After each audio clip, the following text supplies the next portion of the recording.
નમસ્કાર તમામ સારસ્વત મિત્રોનું હબીબ પટેલ મારી ચેનલમાં સ્વાગત કરું છું। વિદ્યાર્થી મિત્રો, આજે ધોરણ 11 વિષય અર્થશાસ્ત્ર પ્રકરણ નંબર 2 પ્રકરણનું નામ છે મૂળભૂત ખ્યાલો અને સંકલ્પનાઓ। મૂળભૂત ખ્યાલો અને સંકલ્પનામાં આજે આપણે જે મુદ્દો સમજવાના છે એનું નામ છે કિંમત અને મૂલ્ય।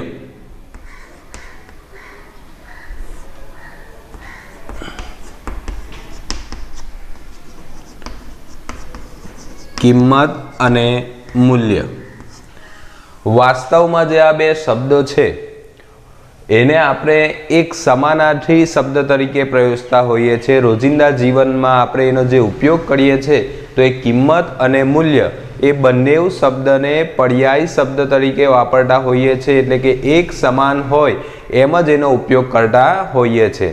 પણ વાસ્તવમાં એ બંને શબ્દ આપણે અલગ છે।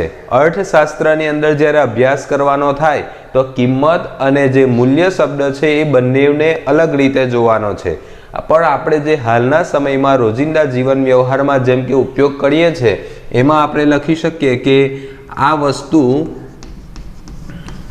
કિંમતી છે, આ વસ્તુ મોંઘી છે, વસ્તુ મૂલ્યવાન છે। તો આ રીતે શબ્દને પ્રયોજતા હોઈએ ત્યારે આપણને એમ લાગે કે કિંમતી છે, મોંઘી છે, મૂલ્યવાન છે, એટલે કે કિંમત અને મૂલ્ય સરખું છે। પણ અર્થશાસ્ત્રમાં બંનેને આપણે અલગ રીતે જોવાના છે। સૌથી પહેલા આપણે વાત કરીએ મૂલ્ય, એટલે કે કિંમત અને મૂલ્ય વચ્ચેનો જે સંબંધ છે એને સમજવા માટે સૌથી પહેલા આપણે મૂલ્ય વિશે સમજવું પડે। હવે મૂલ્યને બે રીતે જોવામાં આવે છે, તો અહીંયા તમે લખી શકો કે બે રીતે જોવામાં આવે છે। સૌથી પહેલા લખવાનું છે તમારે ઉપયોગિતા મૂલ્ય। મૂલ્યને સમજવા માટે સૌથી પહેલા ઉપયોગિતા મૂલ્યને સમજવું પડે। એમાં તમે લખી શકો કે વસ્તુ માનવ જીવન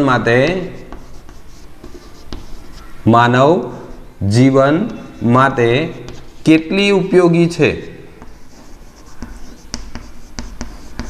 કેટલી ઉપયોગી છે તે વસ્તુનું ઉપયોગિતા મૂલ્ય દર્શાવે છે।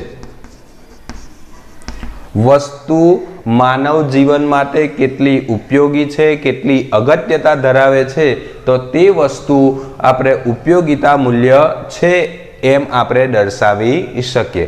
દાખલા તરીકે ઉદાહરણ લેવું હોય તો એમાં તમે લખી શકો, દાખલા તરીકે સૂર્યપ્રકાશ, પાણી, ખોરાક, હવા વગેરે। આ બધી વસ્તુઓ માનવીના જીવન માટે ખૂબ જ અગત્યની છે। જો આ વસ્તુઓનો મનુષ્ય ઉપયોગ ન કરે તો એનું જીવન ટકી રહેતું નથી, એટલે કે મનુષ્યનું અસ્તિત્વ ટકી શકે નહીં। જેમ કે સૂર્યપ્રકાશનો ઉપયોગ ન કરે તો મનુષ્યને ચામડીના વિવિધ પ્રકારના રોગો થાય છે। પાણી જો ન પીવે મનુષ્ય તો પણ એનું અસ્તિત્વ ટકી રહેતું નથી। ખોરાક પણ અમુક સમય સુધી એ ન લે તો પણ એનું જીવન ટકી રહેતું નથી। અને જો હવાનો થોડા સમય માટે પણ ઉપયોગ ન કરે, મનુષ્ય હવા ન લે તો પણ એનું જીવન ટકી શકશે નહીં। તો આ વસ્તુઓ મનુષ્યના જીવન માટે અનિવાર્ય છે, ઉપયોગી છે। તો આ વસ્તુ ઉપયોગિતા મૂલ્ય દર્શાવે છે એમ તમારે લખવાનું છે। હવે બીજી બાબત ઉપયોગિતા મૂલ્યની સાથે સાથે તમે લખી શકો વિનિમય મૂલ્ય। વિનિમય મૂલ્ય, હવે વિનિમય મૂલ્યમાં તમારે શું લખવાનું છે કે વસ્તુના બદલામાં, વસ્તુ કે સેવાના બદલામાં જ્યારે વસ્તુ કે સેવા લેવાની થાય, વસ્તુ કે સેવાના બદલામાં વસ્તુ કે સેવા લેવાની થાય ત્યારે એક વસ્તુના બદલામાં અન્ય વસ્તુના કેટલા એકમો પ્રાપ્ત થાય છે એ વસ્તુનું વિનિમય મૂલ્ય દર્શાવે છે। આ રીતે તમે સરળતાથી લખી શકો કે વસ્તુ કે સેવા મેળવવાની કે લેવાની મેળવવાની થાય ત્યારે વસ્તુ મેળવવાની થાય ત્યાં વસ્તુ કે સેવાના કેટલા એકમો આપવા પડે તે વસ્તુનું વિનિમય મૂલ્ય દર્શાવે છે। દાખલા તરીકે એમાં ઉદાહરણ આપવું હોય તો પાઠ્યપુસ્તકમાં આપેલું છે કે ઘઉં બરાબર ચોખા, એટલે કે વસ્તુ અહીંયા ઘઉં પણ છે અને અહીંયા ચોખા પણ છે। તમારે ચોખા મેળવવા હોય તો તમારે સામે પક્ષે ઘઉં આપવા પડે।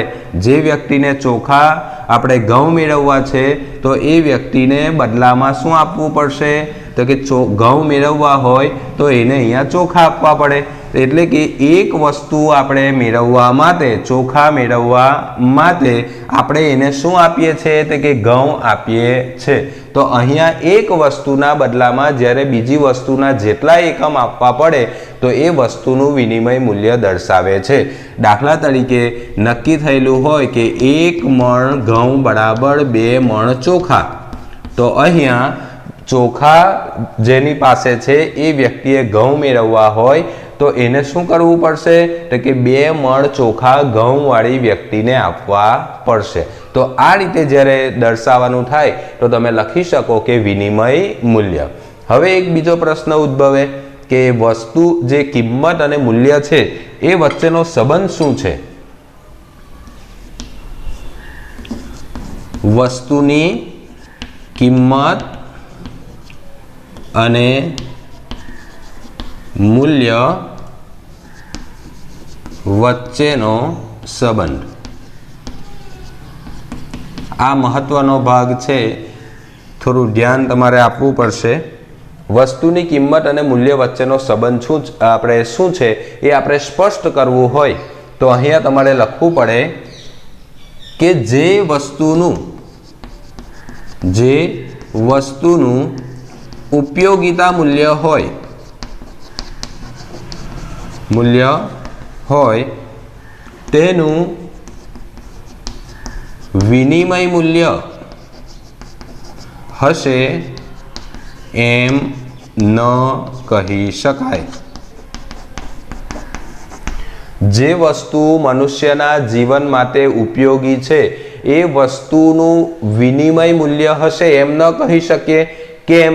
એટલે કે જેમ કે સૂર્યપ્રકાશ છે, હવા છે, પાણી છે, હવે આ વસ્તુઓનો જે પુરવઠો છે એ અમાપ છે, પુરવઠો ખૂબ વધારે છે।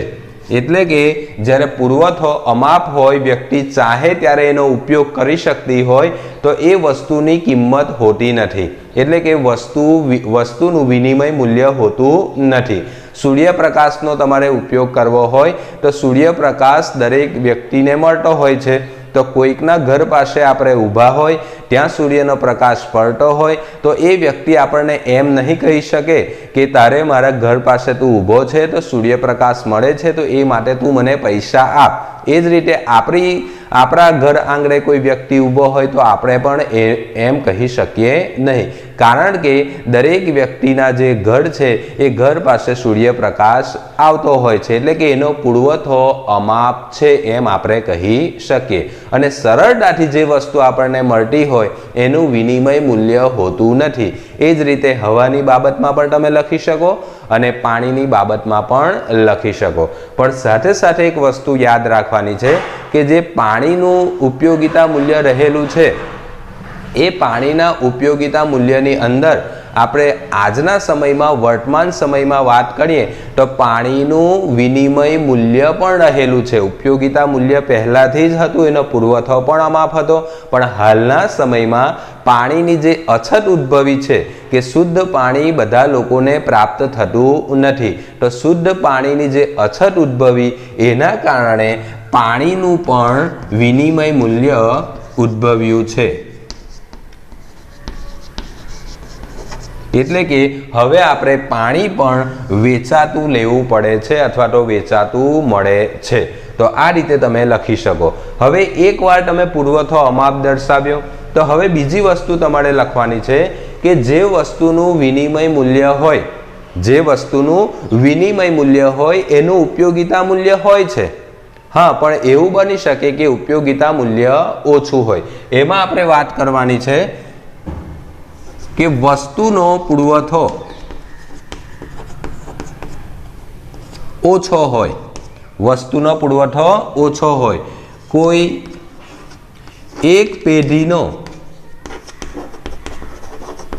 અંકુશ હોય અથવા તો થોડા લોકોના હાથમાં પુરવઠો હોય તો આપણે કહી શકીએ કે એનું વિનિમય મૂલ્ય ઊંચું હશે, ઉપયોગિતા મૂલ્ય પણ હશે, પણ ઉપયોગિતા મૂલ્ય ક્યાં તો વધારે અથવા તો ઓછું હોઈ શકે. દાખલા તરીકે એમાં તમે લખી શકો કે સોનું, ચાંદી, ઝવેરાત, હીરા, માણેક વગેરે. આ વસ્તુઓ કેવી છે કે એનું વિનિમય મૂલ્ય ખૂબ ઊંચું છે, એટલે કે ખૂબ મોંઘી મળે છે. પણ સોનું છે, ચાંદી છે, ઝવેરાત છે, હીરા, માણેક એ વસ્તુઓનો જે પુરવઠો છે એ ઓછો છે. અને સાથે સાથે કહી શકીએ કે પુરવઠો ઓછો છે અને થોડાક લોકોના હાથમાં છે અથવા તો કોઈ એક પેઢીનો અંકુશ છે, એટલા માટે એનું વિનિમય મૂલ્ય ઊંચું જશે, જ્યારે એનું ઉપયોગિતા મૂલ્ય વધારે નથી. એટલે કે આ બધી વસ્તુઓનો જો મનુષ્ય ઉપયોગ ન કરે તો પણ એ કંઈક મૃત્યુ પામવાનો નથી અથવા તો કે એનું અસ્તિત્વ ટકી નહીં રહે એમ આપણે કહી શકીએ નહીં. એનું વિનિમય મૂલ્ય ઊંચું છે પણ ઉપયોગિતા મૂલ્ય ઓછું છે એમ તમારે કહેવાનું છે. હવે અર્થશાસ્ત્રમાં જ્યાં પણ વિનિમય મૂલ્ય શબ્દ આવે તો તમારે યાદ રાખવાનું છે કે એક વસ્તુના બદલામાં બીજી વસ્તુના કેટલા એકમો આપવાના થાય તો એ પ્રમાણ જે દર્શાવે છે એને વિનિમય મૂલ્ય કહીશું. જ્યાં પણ મૂલ્ય શબ્દ વપરાય તો તમારે યાદ રાખવાનું છે કે એ વિનિમય મૂલ્યના સંદર્ભમાં છે. અને વિનિમય મૂલ્ય એટલે શું? તો કે એક વસ્તુના બદલામાં બીજી વસ્તુના આપણે કેટલા એકમો આપવાના થાય તો એ પ્રમાણ જે દર્શાવે છે એ વસ્તુ વિનિમય મૂલ્ય છે. અને જ્યાં પણ કિંમત શબ્દ આવે ત્યારે તમારે લખવાનું છે કે વસ્તુ કે સેવાના બદલામાં, વસ્તુ કે સેવાના બદલામાં આપણે કેટલા નાણાકીય એકમો ચૂકવવા પડે છે, નાણાકીય એકમો આપવા પડે છે, એ વસ્તુનું અહીંયા શું દર્શાવે છે? કિંમત દર્શાવે છે. દાખલા તરીકે મારે મોબાઈલ ખરીદવો હોય તો મોબાઈલની જે ચોક્કસ કિંમત હોય છે 5,000 રૂપિયા, 10,000 રૂપિયા, 15,000 રૂપિયા, એ મોબાઈલની જે કંઈ પણ કિંમત હોય તો એ મારે પૈસામાં ચૂકવવાનું હોય ત્યારે હું કહી શકું કે આ મોબાઈલની કિંમત આટલી છે. એટલે કે જ્યારે નાણાકીય એકમ ચૂકવતા હોય એ વસ્તુની કિંમત થઈ જાય છે અને વસ્તુના બદલામાં બીજી વસ્તુ આપતા હોય ત્યારે એને આપણે મૂલ્ય તરીકે મૂલવતા હોઈએ છીએ. તો આ રીતે તમે સરળતાથી કિંમત અને મૂલ્યનો જે સંબંધ છે એને સ્પષ્ટ કરી શકો. આપણે ટૂંક સમયમાં બીજા વિડીયો સાથે મળીશું. ત્યાં સુધી